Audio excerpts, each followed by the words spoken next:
The Galactic Federation has a problem. It's not war, not plague, not the slow heat death of reality itself. It's Jerry from accounting. Jerry from accounting figured out last Tuesday that if you fold a standard issue FTL jump calculator in half, just the cheap ones, the ones mass-produced in the Andromeda sector, and then smack it against the table 3 times, it starts spitting out prime numbers that predict stock market fluctuations 6 hours in advance. Jerry did this because his calculator was frozen and he was bored during a quarterly budget meeting. The Zith Cali delegation, who had spent 600 years developing quantum entanglement prediction matrices, resigned immediately. Not in protest, in existential despair. That was last week. This week, the universe is learning to flinch. The first rule of the Interstellar Concordance's official human management protocol was simple. Do not, under any circumstances, give them access to broken things. This rule was written in blood, tears, and the ashes of 17 peer-reviewed papers that have been rendered obsolete by a species that seemed to treat logic like a suggestion and physics like a minor inconvenience. Ambassador Vlek of the Hrathi Dominion had been trying to explain this to the new arrivals for 3 cycles now. The Hrathi were old, ancient. They had watched galaxies spin themselves apart and reform. They had seen empires rise on the backs of physics-defying technologies and crumble under the weight of their own hubris. They had, Vlek believed, seen everything. Then, the humans arrived from their unremarkable little spiral arm, and Vlek learned the universe's most terrifying truth. He had seen nothing. The human vessel is approaching the Velos Nebula, the sensor operator reported, his eye stalks trembling in that particular way that meant he was either afraid or deeply confused. With humans, these two states were often indistinguishable. They appear to be using it as a braking mechanism.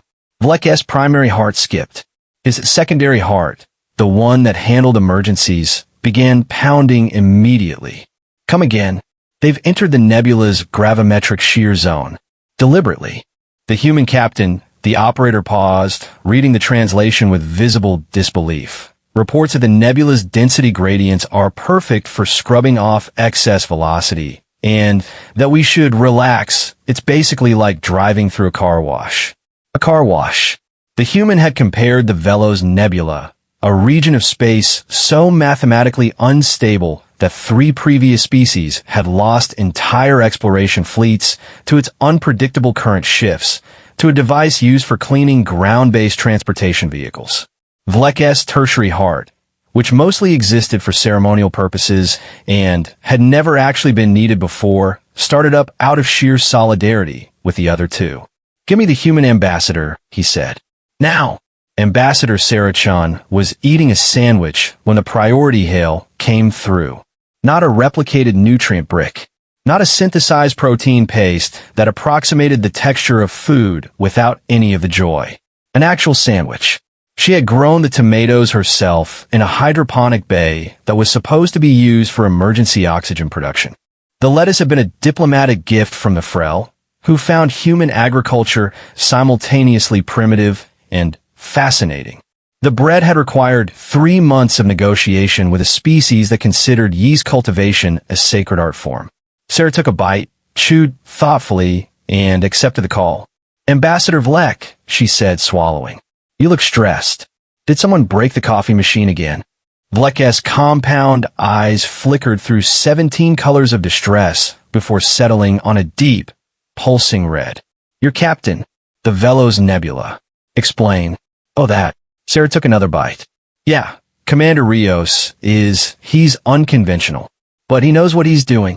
The nebula's gravimetric shear isn't actually dangerous if you ride the currents right. It's like, if you say car wash, I will formally request your species' immediate quarantine from the galactic community. Sarah grinned. I was going to say slip and slide, but car wash works too. Vlek made a sound that was probably not translatable into any known language. It was the sound of a being who had spent 300 years mastering the intricate protocols of interstellar diplomacy, only to discover that the universe had secretly been a comedy the entire time, and no one had told him. The Velos Nebula, Vlex said slowly, as if explaining something to a particularly stubborn child, has a mathematical instability index of 0.97. For context, anything above 0.3 is considered unnavigable. Your species' own navigation computers should have refused to plot a course through it. The fact that your captain appears to be treating it as a recreational activity suggests either mass insanity or we just don't think about math the way you do, Sarah finished. Look, Ambassador, I'm going to tell you something, and I need you to listen without filing an official complaint. Vlek's eye stalks went rigid. That is not a promising start. Humans don't navigate by math. Not really. We navigate by feel. We throw things at walls to see if they stick. We break rules because we're curious what happens after they break. And sometimes, she gestured vaguely at the view screen, where the human vessel was currently riding the nebulous currents like a surfer on a wave. Sometimes, breaking the rules means discovering that the rules were never really rules at all. Just suggestions that nobody had been brave enough to test. Vlek stared at her. His eye stalks slowly, almost imperceptibly, began to droop. That, he said quietly, is the most terrifying thing I have ever heard. The second rule of the human management protocol was added 3 days later. Always have a human on your engineering team, but never let them talk to each other unsupervised. This rule was established after the incident of the overheating reactor, which had started as a routine maintenance problem on a Federation starbase, and ended with a human engineer named Marcus Thompson strapping himself to the outside of the reactor core with a roll of thermal tape and a handheld plasma torch. The reactor was, by all technical assessments, going to explode. The cooling systems had failed. The emergency shutdown protocols were malfunctioning. The base's chief engineer, a Krovac named Ska, who had literally written the textbook on reactor containment, had already sent the evacuation order when Marcus walked past the security cordon. "What are you doing?" Ska had demanded, watching in horror as Marcus began climbing the reactor housing. "The surface temperature is over 800 degrees. 912, actually," Marcus had replied, checking a reading on his wrist display. "But the thermal tape is rated for 1200, so we're good." "There is no situation in which we're good applies to." "The pressure valve is stuck," Marcus interrupted, pointing at a component that Ska could not see without specialized equipment, and that Marcus had apparently identified by squinting. "It's not a coolant failure. It's a pressure sensor failure. The reactor thinks it's overheating because the sensor is reading the valve surface temp instead of the core temp. If I can manually release the valve, the pressure drops, the sensor recalibrates, and everyone stops panicking." Ska's mandibles had gone slack. That's not how the system is designed." "No, but it's how the system is built," Marcus said, and then he had started cutting into the reactor housing with a plasma torch that was definitely not rated for this application. It worked. Of course it worked. It always worked with humans. That was the problem. The third rule was added the following week, after a diplomatic incident involving a human trade negotiator named Patricia Okonkwo and a species of gas giant dwellers who communicated entirely through pheromonal resonance. Patricia had been sent to negotiate mining rights for a resource the humans desperately needed, and the gas dwellers had in abundance. The gas dwellers, the Xylos, were notoriously difficult negotiators. They did not respond to logic. They did not respond to threats. They did not respond to anything that could be translated into standard diplomatic language, because their entire social structure was built on chemical signatures that no human could produce. The previous 17 negotiators from various species had all failed. The Xylos had politely but firmly refused every offer. The resource was too valuable. The terms were never quite right. The chemical resonance was off, somehow, in ways that no one could quite articulate. Patricia spent 3 days in an isolation chamber, breathing recycled air that had been infused with the Xylos' pheromone signatures. She came out with red eyes, a splitting headache, and a proposal that the Xylos accepted within 30 seconds. Later, when asked what she had done, Patricia shrugged and said they weren't negotiating. They were flirting. "Every offer we made was technically correct, but emotionally wrong. I just matched the vibe." The Xylos, for their part, were effusive in their praise. The human, their ambassador said through a translation matrix that was clearly struggling with the chemical nuances, understands us. She smells like home. Like the third moon's atmospheric cycle. Like a promise kept. The Federation's diplomatic corps collectively developed a stress rash that lasted 6 months. By the end of the first month, the Human Management Protocol had grown to 47 rules. Some highlights. Rule 12. Do not challenge humans to endurance competitions. They will not stop. They have a biological mechanism that floods their muscles with pain-suppressing chemicals when they approach physical collapse. This is not a metaphor. Their bodies literally eat themselves for fuel rather than admit defeat. Rule 19. Do not leave humans alone with any technology that has a non-standard operating manual. They will interpret non-standard as experimental and experimental as please take this apart and put it back together in a way that violates 12 safety regulations. Rule 23. Humans form emotional attachments to inanimate objects. Do not attempt to understand this.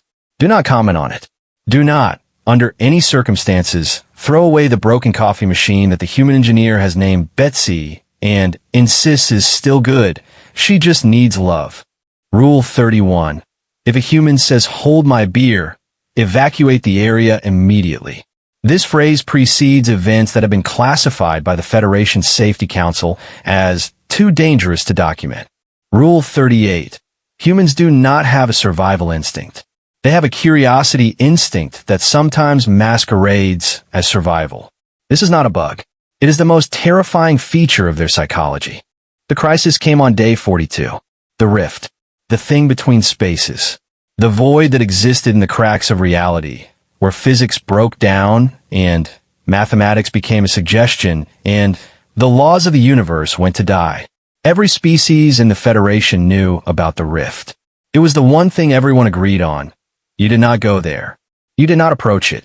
You did not think about it too hard because thinking about it too hard had been known to cause spontaneous existential crises in species with high pattern recognition capabilities.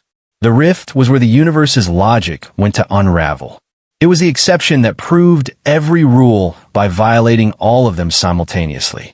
And now, somehow, impossibly, a human ship had fallen into it. Not deliberately.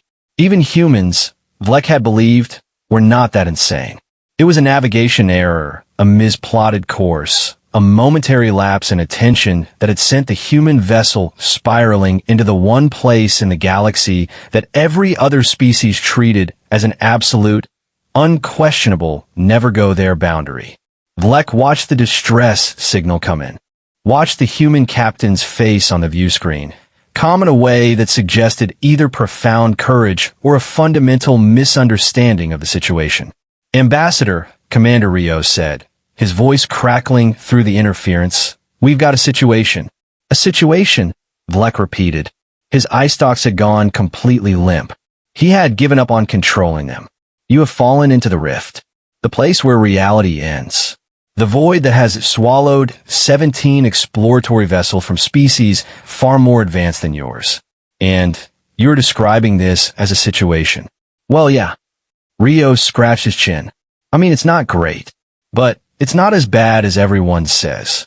Not as the physics are weird, sure. Our clocks are doing this thing where they run backwards sometimes. And there's something out there in the dark that keeps whispering mathematical proofs that make my ears bleed.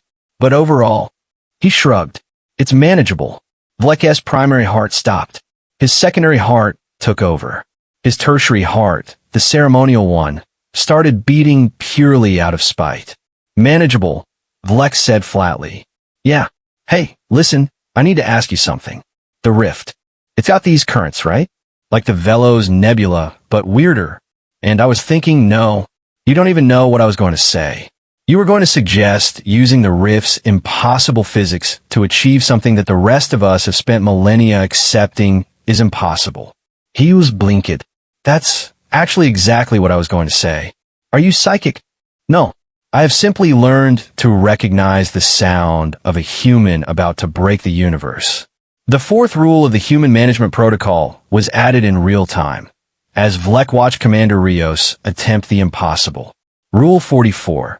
When a human falls into an impossible situation, they will not try to escape it. They will try to solve it. These are not the same thing. Escaping requires acknowledging danger. Solving requires treating danger as a puzzle. Humans are very good at puzzles. Rios's plan was simple, which meant it was either brilliant or insane. With humans, these were usually the same thing. The rift, he had theorized, was not a hole in reality. It was a knot. A place where the universe's fundamental rules had gotten tangled, folded over themselves, created loops that couldn't resolve. Every other species had looked at those loops and seen impossibility. Rios looked at them and saw loose threads. If you pull the right one, he explained to his crew, who were listening with the particular expression of people who had long since stopped questioning their captain's judgment, the whole thing unravels. Not destroys. Unravels. The rift closes because it was never supposed to be here in the first place. It's a glitch. We just need to debug it. His first officer, a woman named Kor who had learned long ago that arguing with Rios was like arguing with a hurricane, raised her hand. And how exactly do we pull a thread in a place where cause and effect don't work? He was green. We cheat. The cheating involved strapping the ship's FTL drive to a shuttle, wiring it into the navigation computer with cables that were definitely not rated for this application, and flying directly into the Rift Theoretical Center while broadcasting a repeating pattern of prime numbers that Marcus Thompson had discovered by smacking a calculator against a table. It made no sense. It violated every principle of physics, mathematics, and basic common sense. It should have torn the shuttle apart, scattered its atoms across 17 dimensions, and erased its crew from existence retroactively. It worked. Of course it worked. The rift collapsed in on itself like a dying star, folding inward, not untying, the impossible made possible by a species that simply refused to accept the word no from the fabric of reality. Commander Rios emerged from the event, flying the shuttle backward because the navigation system had given up and was now displaying nothing but a single blinking question mark. He was grinning. He was always grinning. The Federation watched in stunned silence as the rift, the great unapproachable void, the one thing that every species had agreed was beyond comprehension and beyond solution, simply stopped existing. A human had fixed it, not with advanced technology, not with superior intellect, not with anything that could be replicated or studied or understood. He had fixed it because he had looked at the impossible and thought, that's annoying, let me try something stupid. And the universe, for reasons that no one could explain, had led him. The aftermath was chaos. Not the destructive kind. The bureaucratic kind. The kind that involved 17,000 pages of official reports, 43 emergency sessions of the Federation Council, and a never-ending stream of scientists demanding to know how the humans had done what they had done. The answer, which no one wanted to accept, was simple. No one knew. Not even the humans. They just tried things. Threw ideas at the wall. Smacked calculators against tables. Stared at problems until the problems got uncomfortable and left. They don't think like us, Vlek explained to the council, his eye stalks finally, steady for the first time in months. We look at a problem and ask, is this possible? Humans look at a problem and ask, has anyone tried this yet? And if the answer is no, they try it. Regardless of consequences. Regardless of logic. Regardless of the fundamental laws of physics. Are you saying, the council chair asked slowly, that humans are illogical? I'm saying they're illogical. They don't operate outside logic. They operate in a space where logic is just one tool among many. And they have other tools that we don't understand. Curiosity, stubbornness, a complete inability to accept that some doors should remain unopened. The council was silent. The rift, Vlek continued, was not a problem to be solved. It was a boundary to be respected. Every species in the galaxy understood this, except the humans. And because they didn't understand it, they solved it.